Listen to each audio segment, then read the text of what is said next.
Hi friends, রোববারের একটা গরম দুপুরে আমরা বেরিয়ে পড়লাম আজকে একটা নতুন রিলিজ দেখতে। মা মাসি সবার সঙ্গে গাড়িতে করে আমরা চললাম রাধা স্টুডিওস, যেখানে পুরাতন সিনেমাটা রিলিজ করেছে। বেশ ভালোই আউটিংটা হলো। বাবা কত ভিড়! বাহ, সবাই এক্সপেক্ট করছে ভালো রকমই সিনেমাটা থেকে। আর হবে নাই বা কেন?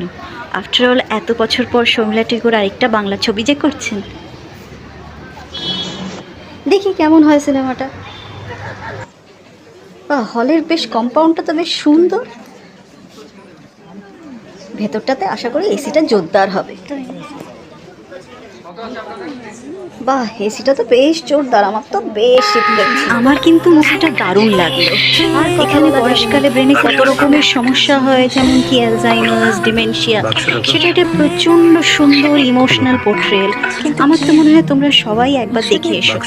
নিজের দিদুন বা ঠাম্মাকে নিয়ে যেতে ভুলো না কিন্তু। আর আমার রেটিং থাকলো 10-এ 7।